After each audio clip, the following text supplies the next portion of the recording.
The business and occupational tax was recently expanded by the Weirton City Council to include most city businesses. Do you believe the tax is regressive? And if so, in detail, what is your plan to reduce this burden for local businesses? In 1999, Mr. Moderator, I was the swing vote against the B&O.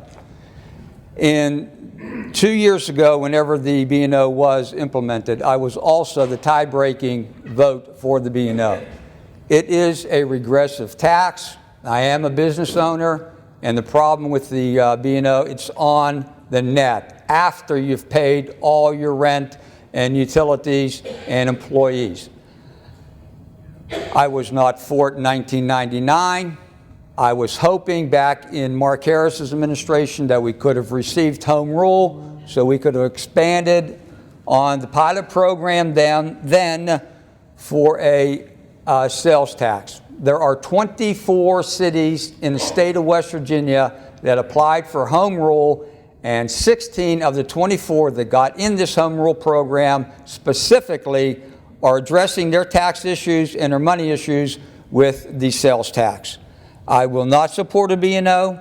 I will support a sales tax, which is not on food and is not on drugs, but it will reduce a B&O and give us more money to operate the city. Thank you. Bubba, would you like me to repeat the question? No. The B&O is not based on net. It's based on gross sales, and a lot of businesses can't handle it. And that means they're taking the tax right off the gross sales, and you can't apply to the federal government and get a refund like you do with your personal income tax. So if you have a small company that's not grossing, has a big margin, like a lot of contractors work on slim margins but have large sales, it comes off the gross sales. And it makes it difficult for them to pay the other bills with that amount coming off the top. I've been against the B&O all my life. It is a turn to new businesses coming into town. And I'm in favor of a sales tax. Everyone gets equal responsibility who purchases anything at Weirton to pay towards the tax. The problem that I saw with the B&O is it's a selective B&O. There's exemptions and exceptions all throughout that. The smaller businesses don't pay. Some businesses get a bigger break than other businesses. If you're going to put a tax in, everyone should share in the community the burden. I did do some research a few years back when Weirton Steel went bankrupt and the city was stuck because they had an in lieu agreement that didn't hold any standing in court. And I went to see my friend Ricky Onishi at Wheeling Nishan, and I saw the city manager of Fallsby to find out what they were doing down there. They told me what they were doing. We brought it back here and we initiated it back in 2003, I think, or 4.